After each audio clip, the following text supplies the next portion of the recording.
Perkenalkan, nama saya Adriana Grecia Detan dengan NIM 2407010012. Baik, di sini saya akan menjelaskan latar belakang yang kami lakukan pada edukasi insomnia di SMA Negeri 3 Kupang.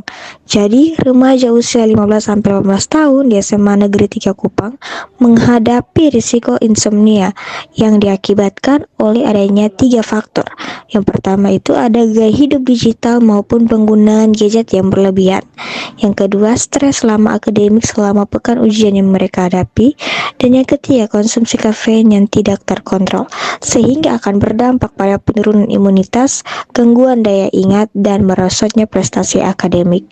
Di sini juga kami melakukan desain intervensi promosi kesehatan di mana kita menggunakan 3 tahapan. Yang pertama metode komunikasi, yang kedua media visual, dan yang ketiga uji coba media.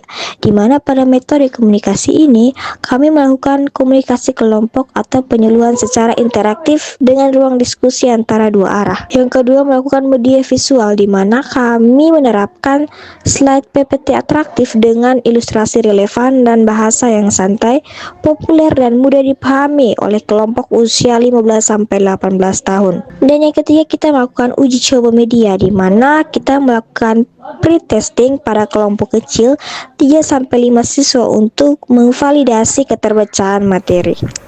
Perkenalkan, nama saya Angelika Ridus Putri Media dengan NIM 2407010013.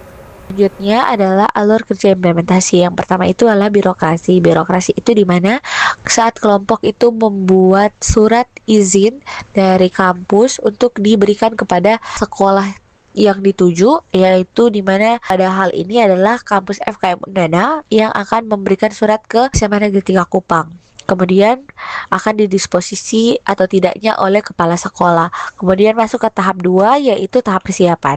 Jadi dari surat yang sudah didisposisi oleh kepala sekolah itu sebenarnya kami bertemu dengan wakil kepala sekolah bagian humas yang mengarahkan kami untuk berkoordinasi dengan guru bimbingan konseling atau guru BK yang nantinya akan mengantarkan kami ke ruang kelas mana saja yang akan dilakukan edukasi.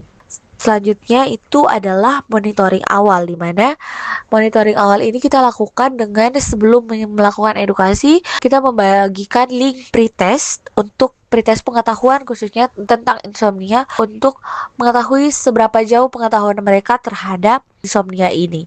Kemudian selanjutnya itu tahap edukasi, di mana dalam tahap edukasi ini kami melakukan penyuluhan dan juga sesi tanya jawab aktif serta diakhiri dengan pengisian proses pengetahuan yang soalnya sama persis dengan pretest awal tadi. Yang selanjutnya adalah evaluasi keberhasilan program. Jadi indikator keberhasilannya itu ada 3, yaitu yang pertama siswa aktif dalam merespon pertanyaan pemantik, yang kedua peningkatan nilai rata-rata dari pretest ke posttest, dan yang ketiga itu adalah siswa mampu mengidentifikasi perilaku sleep hygiene yang benar. Dan target peningkatan pengetahuannya itu 80%. Jadi hasil lapangan itu kelompok menemukan bahwa anak-anak di SMA Negeri 3 Kupang khususnya di kelas-kelas yang sudah kami datangi itu sudah memenuhi target peningkatan pengetahuan berdasarkan dari indikator keberhasilannya. Halo semuanya, perkenalkan nama saya Anggi Juliana Febrianti Snae dengan NIM 2407010020. Jadi yang berikut saya akan menjelaskan analisis dan refleksi dinamika kelompok. Nah, dalam proses dinamika kelompok, refleksi keterbukaan diri dianalisis menggunakan pendekatan Johari Window yang dibagi ke dalam 3 area utama. Yang pertama ada open area, hidden area, dan juga blind area. Jadi, open area atau wilayah terbuka. Nah, pada tahap ini, kelompok fokus untuk memperluas pemahaman mengenai gaya belajar antar anggota agar komunikasi berjalan lebih efektif. Yang kedua yaitu hidden area atau wilayah tersembunyi, di mana pada tahap ini, anggota kelompok mulai mengungkapkan hambatan personal mereka seperti kecemasan publik. Nah, keterbukaan ini biasanya bertujuan agar pembagian peran di dalam tim dapat dilakukan secara tepat dan sesuai dengan kapasitas masing-masing. Dan yang terakhir yaitu adalah blind area atau wilayah buta. Jadi pada tahap ini, sesama anggota tim akan saling memberikan masukan konstruktif mengenai kebiasaan seperti menunda tugas guna meningkatkan disiplin kelompok. Yang berikut tahapan membangun tim. Nah, selanjutnya yaitu adalah pengembangan tim.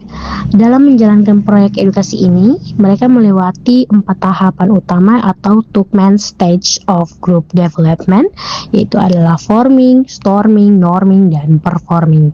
Yang pertama adalah forming, di mana forming itu merupakan tahap paling awal, yang dimana anggota kelompok mulai berkumpul. Suasana yang terbangun masih terasa formal dan canggung saat mereka melakukan penentuan topik, yaitu mengenai topik insomnia. Yang kedua yaitu adalah storming, di mana di tahap ini mulai terjadi perbedaan pendapat dan diskusi yang dinamis. Konflik atau perdebatan muncul terkait penentuan desain visual PPT serta pembagian porsi materi edukasi yang akan disampaikan. Ketiga yaitu adalah norming, di mana setelah melewati masa perdebatan, kelompok berhasil mencapai titik temu, di mana anggota kelompok menyepakati aturan kerja lapangan dan ego masing-masing individu pun mulai mereda demi mencapai tujuan bersama. Dan tahap terakhir adalah performing, di mana pada tahap akhir ini tim sudah bekerja secara optimal, kelompok berhasil melakukan eksekusi penyuluhan dengan cara yang sinergis, otonom, dan juga responsif terhadap audiens. Perkenalkan, nama saya Maria Mungaracila Lopez dengan NIM 2407010070. Yang berikut ada teknik diskusi kelompok. Itu kebebasan penuh bagi setiap anggota untuk memberikan ide metode penyuluhan via WhatsApp atau tatap muka, menghasilkan keputusan perspektif, dan mempercepat revisi media berdasarkan feedback uji coba kelompok kecil. Berikutnya ada manajemen konflik. Yang pertama, bentrokan jadwal. Penyebabnya karena pekan ujian siswa dan agenda kepala sekolah yang mengikuti Zoom, yaitu melakukan negosiasi waktu padat dengan guru BK. Berikutnya ada keterbatasan waktu. Penyebabnya karena alokasi sesi penyuluhan yang sangat ketat di kelas. Penanggulangannya yaitu mendesain ulang alokasi ceramah menjadi materi inti padat.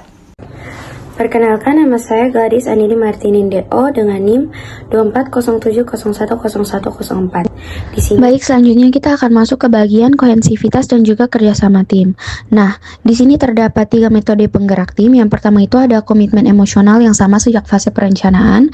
Maksudnya yaitu setiap anggota tim itu harus menekankan untuk pentingnya membangun rasa saling memiliki dan ketertarikan emosional yang setara di setiap anggota tim, sehingga ketika semua orang sudah mempunyai komitmen yang sama sejak awal atau sejak tahap perencanaan, maka kegiatan akan bisa dilakukan dengan lebih baik karena lebih termotivasi dan juga bertanggung jawab untuk mencapai tujuan bersama yang telah ditentukan. Selanjutnya itu ada komunikasi inklusif yang tidak saling menjatuhkan. Tentunya dalam setiap kerja sama tim, maka komunikasi itu harus bersifat inklusif atau setiap anggota tim tanpa terkecuali harus mampu untuk didengar pendapatnya dan juga dihargai, sehingga suasana komunikasi dapat tercipta dengan sehat yang ditandai dengan tidak adanya tindakan saling menjatuhkan. Lalu yang ketiga ada pemberian apresiasi atau rewarding antar anggota. Nah, apresiasi itu tidak selalu harus datang dari ketua kelompok atau ketua tim, namun antara masing-masing anggota tim juga diperlukan apresiasi, sehingga hal ini dapat mendorong moral atau mempererat hubungan dan juga menjaga keharmonisan dari setiap anggota tim. Baik, jadi kesimpulan dari pemaparan materi yang telah dilakukan oleh kelompok kami yaitu program edukasi insomnia yang dilakukan di SMA Negeri 3 Kota Kupang berhasil mencapai target peningkatan pengetahuan siswa sebesar 80% karena adanya kesiapan materi yang matang, penerapan metode komunikasi yang interaktif, serta kemampuan tim dalam menjaga kohensivitas dan mengelola setiap konflik jadwal di lapangan secara taktis.